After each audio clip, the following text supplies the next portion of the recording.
지난 한 주 글로벌 금융시장에서는 정말 말 그대로 극과 극의 드라마가 펼쳐졌습니다. 한쪽에서는 연일 환호성이 터져 나왔는데 다른 한쪽인 미국 월스트리트에서는 깊은 한숨이 새어나왔죠. 완전히 다른 길을 걷기 시작한 두 시장.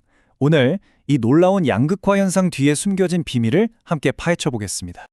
자, 이 숫자들을 한번 보세요.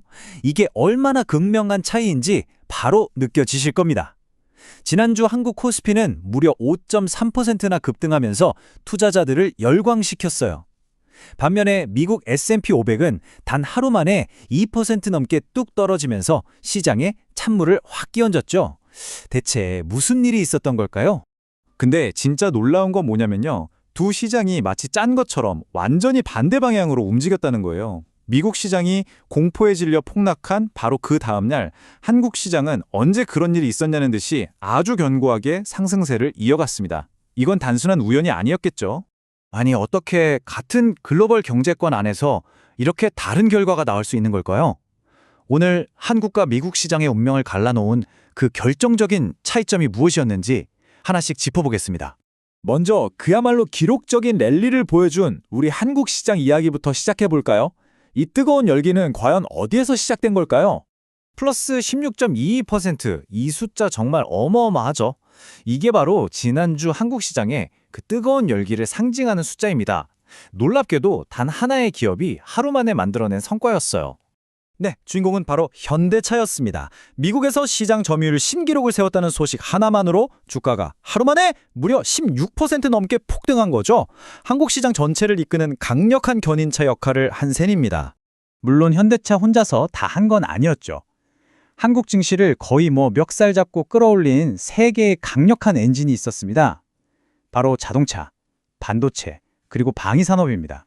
이 각각의 섹터들이 왜 이렇게 잘 나갔는지 그 배경을 좀 들여다보면요. 다 그럴 만한 이유가 있었습니다.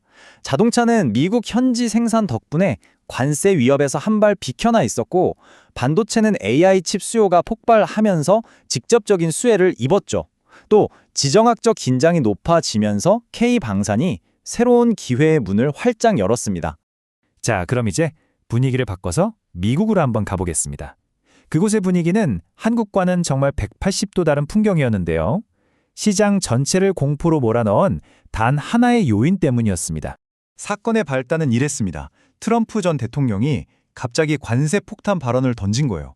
이게 주말 동안 터져 나오니까 휴일 끝나고 시장이 열리자마자 그야말로 패닉셀링, 투매가 쏟아진 거죠. 근데 재밌는 건 투자자들이 그냥 다 팔고 도망간 게 아니라는 겁니다. 자세히 들여다보면 아주 거대한 돈의 흐름이 보여요. 글로벌 리스크에 직접적으로 노출된 거대 기술주에서 빠져나온 자금들이 상대적으로 안전한 내수 중심의 자산으로 빠르게 옮겨간 거죠. 이런 현상을 안전자산으로의 도피라고 하잖아요. 이게 얼마나 강력했냐면요. 중소형 내수 기업 중심의 러셀 2000 지수가 대형주 중심의 S&P 500을 무려 12일 연속으로 이겨버렸습니다. 이게 2008년 금융위기 이후 처음 있는 일이라고 하니 투자자들이 지금 뭘 가장 두려워하는지, 그리고 어디서 돌파구를 찾고 있는지 정말 명확하게 보여주는 신호 아니겠습니까? 자, 이렇게 한국과 미국 시장이 완전히 다른 길을 걷게 되면서 전 세계 투자자들의 눈과 귀는 딱 한 곳으로 쏠리기 시작했습니다. 바로 스위스의 작은 휴양 도시 다보스죠. 이제 모든 시장의 운명이 다보스 포럼 연단에 오르는 딱 한 사람의 입에 달리게 된 겁니다. 트럼프 전 대통령이 과연 거기서 무슨 말을 할지 정말 전 세계가 숨을 죽이고 지켜보는 그런 상황이 된 거죠. 전문가들은 크게 세 가지 시나리오를 그리고 있는데요. 첫째, 테코 딜 같은 협상 의지를 보여주면서 시장을 환호하게 만드는 거죠. 이게 베스트 시나리오. 둘째는 정반대입니다. 관세 위협을 또 하면서 시장에 완전 찬물을 끼얹는 최악의 상황. 그리고 마지막으로 제일 답답한 건데 이도저도 아닌 애매한 말로 불확실성만 키우는 겁니다. 이게 얼마나 심각한 문제인지는 전 유럽 중앙은행 총재였던 장클로드 트리셰의 이 한마디가 모든 걸 말해줍니다. 상황이 극도로 중대하다. 말의 무게감이 다르죠. 결코 가볍게 볼 사안이 아니라는 겁니다. 유럽의 다른 최고 지도부들도 비슷한 경고를 내놨습니다. 폰데러 아이엔 EU 집행위원장은 이 관세 전쟁이 미국과 유럽 모두를 위험한 하강 나선으로 밀어 넣을 거라고 했어요. 이게 그냥 주가 좀 떨어지는 수준이 아니라 자칫하면 글로벌 경제 위기로 번질 수 있다는 아주 강력한 경고 메시지입니다. 자, 정말 정신없는 한 주였죠? 그렇다면 이 혼돈 속에서 우리는 어떤 투자 힌트를 얻어야 할까요? 핵심만 딱 짚어드리겠습니다. 첫 번째 교훈은 바로 내수주의 재발견입니다. 이번에 보셨죠? 글로벌 무역 분쟁처럼 바깥 세상이 시끄러울수록 오히려 국내 시장에 집중하는 기업들이 든든한 방패가 되어줄 수 있다는 거, 이번에 미국의 러셀 2000이 아주 제대로 보여줬습니다. 그렇다면 우리 포트폴리오도 이런 시장 변화에 맞춰서 좀 손을 봐야겠죠? 전문가들은 이렇게 조언합니다.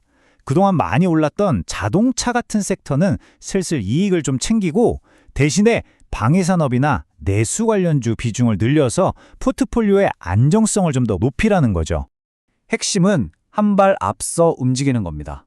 첫째, 너무 뜨거웠던 종목은 일부 수익을 실현해서 챙겨두고, 둘째, 방어적인 성격의 자산으로 갈아타면서 리스크를 관리하고요.